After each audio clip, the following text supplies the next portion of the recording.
जय जय रघुवीर समर्थ। जय जय रघुवीर समर्थ। जय जय रघुवीर समर्थ। उपस्थित श्रोते जन हो, आपणा सर्वांचे आजच्या या ग्रंथ वाचनाच्या उपक्रमात चैतन्य आत्मन हे चॅनल हार्दिक स्वागत करीत आहे। आजचा ग्रंथ वाचनाचा आपला दिवस क्रमांक 234, वार आहे शनिवार व तारीख 22 ऑगस्ट 2026। ग्रंथ वाचनाच्या या उपक्रमात सध्या आपण समर्थ श्री रामदास स्वामी लिखित सार्थ श्री दासबोध या महान ग्रंथाचे क्रमशः वाचन करीत आहोत। तेव्हा आजच्या ग्रंथ वाचनास सुरुवात करण्यापूर्वी आपण प्रथम समर्थ श्री रामदास स्वामी यांना गुरुवंदना अर्पण करूया। गुरुर् ब्रह्मा गुरु विष्णु गुरुर् देवो महेश्वरः। गुरु साक्षात् परब्रह्म तस्मै श्री गुरवे नमः। तस्मै श्री गुरवे नमः। तस्मै श्री गुरवे नमः। जय जय रघुवीर समर्थ।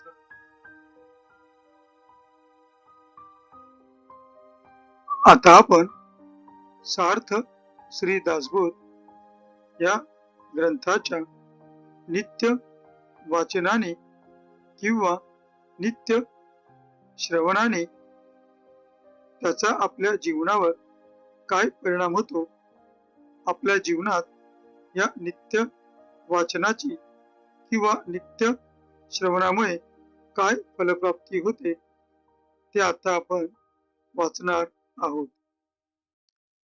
सर्व संशय एकदम नाहीसे होऊन आचारांमध्ये ताबडतोब फरक पडतो। म्हणजे आपल्या मनातील सर्व गोंधळ नाहीसा होऊन आपल्या जीवनाविषयीचे स्पष्ट चित्र आपल्या मनात निर्माण होते व त्यानुसार आपल्या वागणुकीत योग्य तो बदल घडतो, असं समर्थ श्री रामदास स्वामी या फलश्रुतीच्या रूपाने आपणास सांगता आहेत। अज्ञान, दुःख व भ्रांती यांचा नाश होऊन तत्काळ ज्ञानाचा लाभ होतो। योग्यांचे परमभाग्य असे वैराग्य अंगामध्ये बांधते। विवेक व चातुर्य यथा योग्य प्राप्त होते। जे कोणी संशयग्रस्त, अवगुणी व अवलक्षणी असतील ते सुलक्षणी, धूर्त, तत्ववेत्ता, चतुर व समयत्न असे होतील। आळशी असतील ते उद्योगी होतील। पाप्यांना पश्चाताप होऊन ते शुद्ध होतील. भक्ती मार्गाचे निंदक असतील तेही भक्ती मार्गाला वंदन करू लागतील.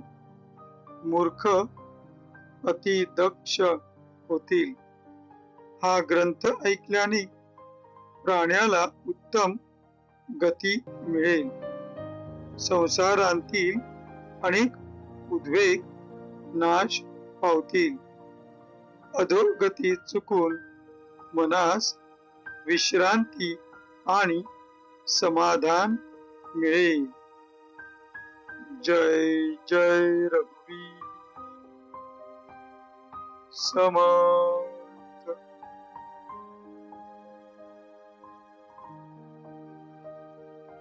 आता आपण सार्थ श्री दासबोध या ग्रंथाच्या क्रमशः वाचनास सुरुवात करीत आहोत.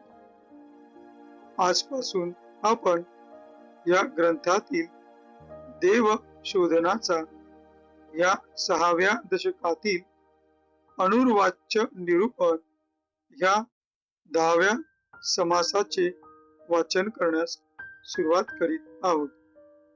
आपणासमोर जे पृष्ठ दिसत आहे त्या पृष्ठातील दुसराच परिच्छेद श्रीराम या शब्दाने सुरू होतोय. तर तेथूनच आपण आजच्या ग्रंथ वाचनास सुरुवात करीत आहोत. श्रीराम समाधान पुसता काही, म्हणती बोलिजे ऐसे नाही. तरी ते कैसे आहे सर्वही निरोप भावे. मुक्याने गुळ खादला, गोडी नये सांगायाला. याचा अभिप्राव मजला, निरोपण कीजे. अनुभवही पुसो जाता, म्हणती नाही की सांगता. कोणापासी पुसो आता समाधान. जेथे अगम्य सांगती, नये माझी हे प्रचिती. विचार बैसे माझे चित्ती, ऐसे करावे. ऐसे श्रोत्याचे उत्तर, याचे कैसे प्रत्युत्तर. निरोपिले तत्पर, होऊन ऐका. जे समाधानाचे स्थळ, ती तो अनुभवची केवळ. ते स्वरूप प्रांजळ, बोलोन दाऊ. जे बोलास आकळेना, बोलल्या विन कळेना. जयासी कल्पिता कल्पना, हेमकोटी होये. ते जाणावे परब्रह्म, जे वेदांचे गुह्य परम. धरिता संत समागम, सर्वही कळे. तेची आता सांगिजेल, जे समाधान सखोल. ऐक अनुभवाचे बोल, अनिर्वाच्य वस्तू. सांगता नये ते सांगणे, गोडी कळाया गुळ देणे. हे श्री सद्गुरु विने होणार नाही. जय जय रघुवीर समर्थ. आता या 10 ओव्यांच्या मराठीतील अर्थाचे आपण वाचन करणार आहोत. आपणासमोर जे पृष्ठ दिसत आहे त्या पृष्ठातील तिसरा परिच्छेद समाधान कसे आहे असे कोणाला विचारले तर या शब्दांनी सुरू होतोय. तर तेथूनच आपण आजच्या मराठीतील अनुवादाच्या वाचनास सुरुवात करीत आहोत. समाधान कसे आहे असे कोणाला विचारले तर ते काही सांगता येत नाही असे सर्व म्हणतात. तर ते समाधान कसे आहे ते सगळे मला सांगा. समाधान अनिर्वाच्य आहे, बोलून दाखविण्यासारखे नाही. मुख्याने गोड खाल्ला तर त्याची गोडी त्याला सांगता येत नाही, तसे समाधानाचे आहे. यांतील भावार्थ मला सांगावा. तेथील समाधानातील गोडी सांगू जाता वाणी मौनावते. समाधानाचे राहो, पण परमार्थाचा स्वतःचा अनुभव काय म्हणून विचारले तर तोही सांगता येत नाही म्हणतात. मग आता समाधानाबद्दल विचारावे तरी कोणाला? अनुभवही सांगता येत नाही. प्रत्येक जण म्हणतो की ते समाधान अगम्य म्हणजे जाणण्यास कठीण आहे आणि माझ्या तर अनुभवाला येत नाही. यास्तव हा विचार माझ्या चित्तात स्थिर होईल असे करावे. समाधान अगम्य आहे असे सर्वजण सांगतात, तर समाधान अनिर्वाच्य आहे असे का म्हणतात ते सांगा, असे श्रोत्याचे म्हणणे पडले. त्याचे उत्तर देतो, ते तत्परतेने ऐका. जे परब्रह्म स्वरूप समाधानाचे स्थळ आहे किंवा शुद्ध व अनुभव रूप आहे, ते आता स्पष्टपणे बोलून दाखवू. जे शब्दाने आकलन होत नाही, पण बोलल्याशिवाय कळत नाही, ज्याची कल्पना करायला लागली तर ती कष्टी होते, आणि जे वेदांतले परमरहस्य आहे त्यास परब्रह्म असे म्हणतात. पण संतांचा सहवास केला असता सर्व काही समजून येते. असे जे गूढ समाधान तेच आता सांगण्यात येईल.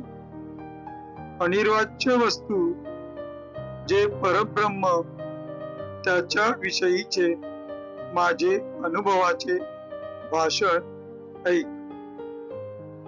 गोडी कळण्यासाठी प्रत्यक्ष गुळच हातावर ठेवण्यासारखे आहे. त्याप्रमाणे जे सांगता येत नाही ते सांगावयाचे, त्याचा प्रत्यक्ष अनुभव करून द्यावयाचा हे कार्य ब्रह्मस्वरूप श्री सद्गुरूंशिवाय इतरांकडून होणार नाही. जय जय रघुवीर समर्थ. हा होता 6व्या दशकातील 10व्या समासातील पहिल्या 10 ओव्यांचा मराठीतील अर्थ. आता आपण कृतज्ञतापूर्वक समर्थ श्री रामदास स्वामी यांना वंदन करून आजच्या या ग्रंथ वाचनाच्या भागाची सांगता करूया. शुकासारिके पूर्ण वैराग्य जाचे, वसिष्ठा परी ज्ञान योगेश्वराचे, कवी वाल्मिका सारिका मान्य ऐसा, नमस्कार माझा सद्गुरु राम दासा. जय जय रघुवीर समर्थ. उपस्थित श्रोते जन हो, आपण सर्वांनी अगदी वेळात वेळ काढून ग्रंथ श्रवणाच्या या भागाला उपस्थित राहिलात, त्याबद्दल आपणा सर्वांचे खूप खूप आभार. आपणा सर्वांना अनेक अनेक धन्यवाद. भेटू पुढल्या भागात. जय जय रघुवीर. समर्थ